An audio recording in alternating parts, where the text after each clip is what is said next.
کہ جو طاقتور طبقہ ہے، جو بدماشیاں ہیں، وہ نوجوان سے خاص طور پہ خوف زدہ ہیں۔ بوڑھے لوگوں نے نوجوانوں کو مکمل طور پر دبا دیا ہے۔ بھائی اگر آپ ان 60-70% نوجوانوں کو ابھرنے ہی نہیں دیں گے، ان کا معاشی استحصال کریں گے، ان کی سوچ کو دبا دیں گے، تو کیا وہ نوجوان خاک اڑے گا؟ ایک پچھلے ولاگ میں میں نے دنیا بھر کے نوجوانوں کا حوالہ دے کر بتایا کہ کس طرح اس تبدیل ہوتی ہوئی نئی دنیا میں بوڑھوں اور نوجوانوں کے درمیان کشمکش دنیا بھر میں جاری ہے۔ آج کے اس ولاگ میں پاکستان کے نوجوان اور پاکستان کے بوڑھوں کے درمیان جو کشمکش اور جنگ جاری ہے اس پہ میں آج بات کروں گا۔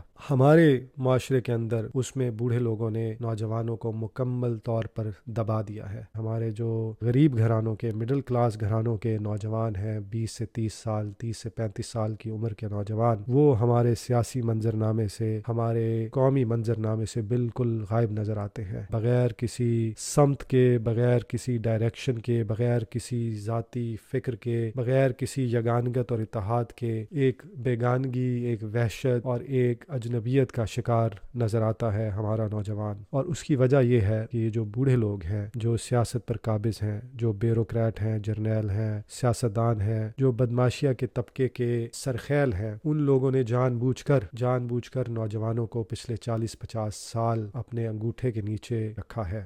تاریخی طور پر نوجوانوں نے اس خطے کی سیاست میں بہت اہم کردار ادا کیا ہے۔ پاکستان بنانے کے لیے بھی نوجوانوں نے ہراول دستے کا کام کیا۔ جب ایوب خان کا دور تھا اس وقت بھی نوجوان سیاست میں پیش تھے۔ بنگلہ دیش یعنی اس وقت کا مشرقی پاکستان، وہاں بھی یونیورسٹیوں کے نوجوانوں نے سیاست میں بڑھ چڑھ کر حصہ لیا۔ تبھی جب مغربی پاکستان کے بدماشیہ کو ان نوجوانوں سے ڈر لگا تو انہوں نے یونیورسٹی کے اندر گھس کر ان کو مارا، ان کو زد و کوب کیا۔ اسی طرح مغربی پاکستان میں بھی نوجوانوں نے ہمیشہ سیاست میں بڑھ چڑھ کر حصہ لیا۔ بھٹو کو آگے لانے والے بھی نوجوان ہی تھے۔ مگر ضیاء الحق کے دور کے بعد نوجوانوں کو ذہنی طور پر، فکری طور پر، جسمانی طور پر، شعوری طور پر اس پستی میں دھکیل دیا گیا کہ آج 40 سال ہونے کو ہیں، نوجوان اس پستی سے، اس پاتال سے نکل نہیں پایا۔ آپ سیاست میں دیکھ لیں، طلبہ یونین پر 50 سال سے ایفیکٹیولی پابندی ہے۔ جب پیپلز پارٹی کی حکومت آئی تو گیلانی صاحب نے اپنی پہلی تقریر میں کہا کہ طلبہ یونینز کو ہم بحال کریں گے، مگر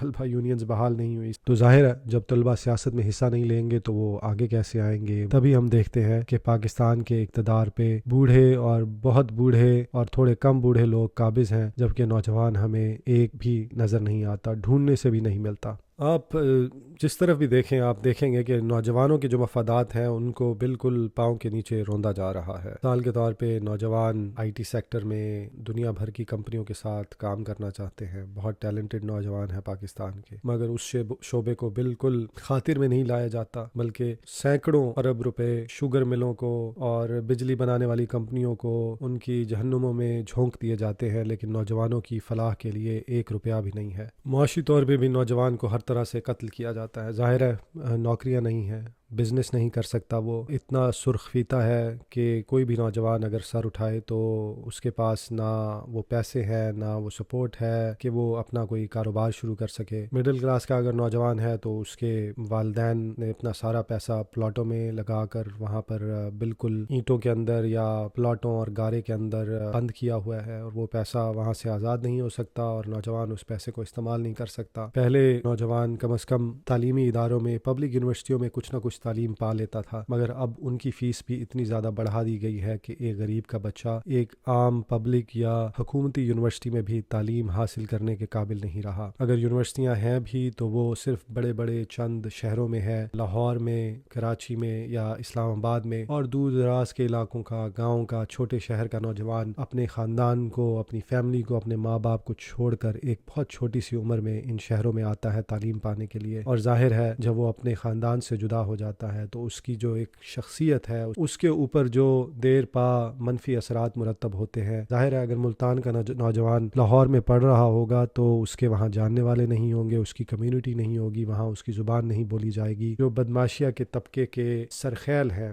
وہ بس کسی نہ کسی طرح چاہتے ہیں کہ بس یہ نوجوان یونیورسٹیوں سے نکلیں، نوکریاں کریں، عملی زندگی میں حصہ لیں، اس 9 سے 5 کی رٹ میں گھس جائیں اور اس کے بعد ہمارے ہی انگوٹھے کے نیچے اپنی ساری زندگی گزار گزار دیں. تو یہ جو سارا طریقہ ہے یہ نوجوانوں کو نیچے دبانے کے ہی طریقے ہیں. اس کی سب سے بڑی وجہ یہ بھی ہے کہ جو طاقتور طبقہ ہے، جو بدماشیاں ہیں، وہ نوجوان سے خاص طور پہ خوف زدہ ہیں. وہ ڈرتے ہیں 20 سے 25 سال کے نوجوانوں سے، کیونکہ ان کے اندر ایک فکری آزادی ہوتی ہے، ان کے اندر ایک جوش اور ولولہ ہوتا ہے، ان کے اندر خون کی ایک گرمی ہوتی ہے، اور یہی خون کی گرمی، یہی شعور، یہی جوش، یہی ولولہ، یہی دنیا کو، زندگی کو نئے زاویے سے دیکھنے کا طریقہ، یہی نئی دنیا ایجاد کرنے کا حوصلہ، اسی سے بدماشیہ ڈرتی ہے، اور اسی وجہ سے ہمارا نوجوان بدماشیہ کے پنجوں کے اندر جکڑا ہوا ہے اور سانس نہیں لے سکتا. وقت آ گیا ہے کہ نوجوان بھی آپس میں متحد ہوں، ایک ہو کر آواز اٹھائیں اور بدماشیہ سے اپنی طاقت لیں، اسمبلیوں میں آئیں اور اس ملک کی باغ دوڑ سنبھالیں، جس طرح دنیا بھر کے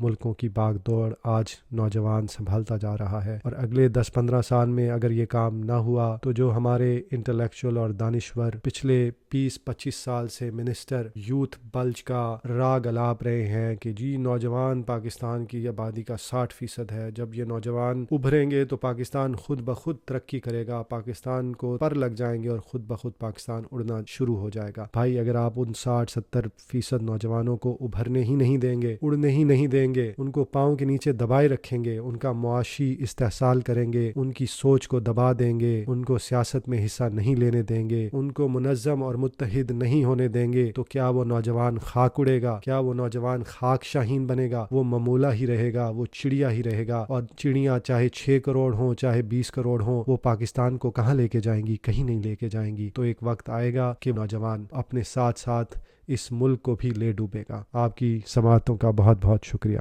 السلام علیکم.